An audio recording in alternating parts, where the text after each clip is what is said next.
শ্রেণী থেকে আবারও বিভাগ বিভাজন তুলে দেওয়ার পরিকল্পনা করছে, এমনটাই করছে শিক্ষা মন্ত্রণালয় এবং তারা আজকে প্রথম আলো পত্রিকায় এই রিপোর্টটা প্রকাশ করেছে।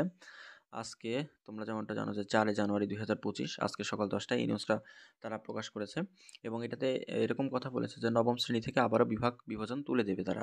তো এরকম একটা পরিকল্পনা চলছে। আর তোমরা জানো যে 2012 সালের যে কারিকুলাম ছিল শিক্ষা ব্যবস্থাপনায় সেখানে হচ্ছে ক্লাস 9-এ অর্থাৎ নবম শ্রেণীতে 3টে বিভাগ ছিল, সায়েন্স, কমার্স এবং আর্টস। কিন্তু এটা কিছুদিন আগের শিক্ষা ব্যবস্থাপনায় এটা উঠে গিয়েছিল। আবারও এই জিনিসটা রাখার একটা কথা উঠলেও সেটি আবারও মানে বিভাগ বিভাজনটা আবারও তুলে দেওয়ার পরিকল্পনা চলছে। অর্থাৎ সায়েন্স, কমার্স, আর্টস নামের 3টা বিভাগ থাকবে না নবম দশম শ্রেণীতে।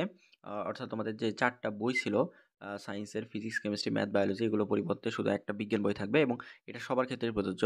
অর্থাৎ সায়েন্স, কমার্স বা আর্টস এরকম কোনো গ্রুপ ভিত্তিক বিষয় থাকবে না। তো এই বিষয়ে তারা মূলত কি বোঝাতে চেয়েছে সেটা একটু নিচে স্ক্রল করে দেখি যে তারা বলেছে মূলত নবম শ্রেণী থেকে আবারও বিভাগ বিভাজন তুলে দেওয়ার পরিকল্পনা করছে শিক্ষা বিভাগ।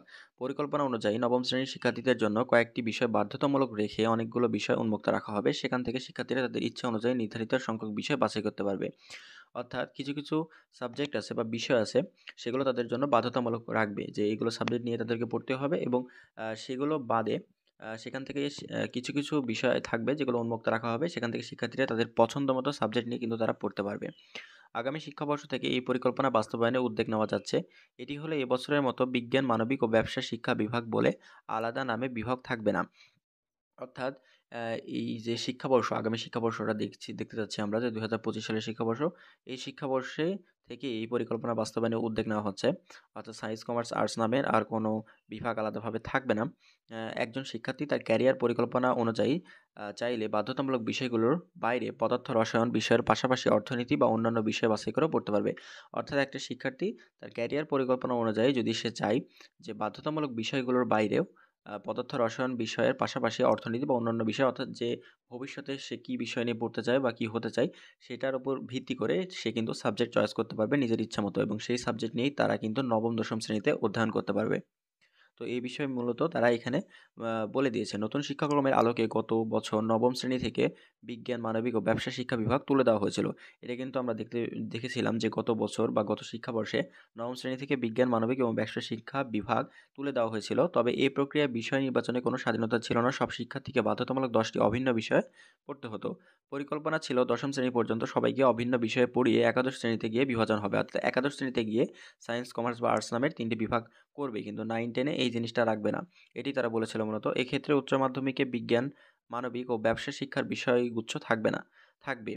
তবে কেউ বিভাগের বিষয়গুচ্ছকে প্রধান হিসাবে নিয়ে যদি মনে করে তার অন্য বিষয়ে আগ্রহ আছে তাহলে সেরকম বিষয় নেওয়ারও সুযোগ দেওয়ার কথা ভাবা হচ্ছিল। অবশ্যই এ নিয়ে পক্ষ বিপক্ষে আলোচনা ছিল। রাজনৈতিক পরিবর্তনের পর নতুন শিক্ষাক্রম বাদ দেওয়া হয়েছে। পুরনো শিক্ষাক্রমের আলোকে গত বুধবার শুরু হওয়া নতুন শিক্ষাবর্ষ থেকে আবারও নবম শ্রেণীতে বিভাজন চালু হয়েছে।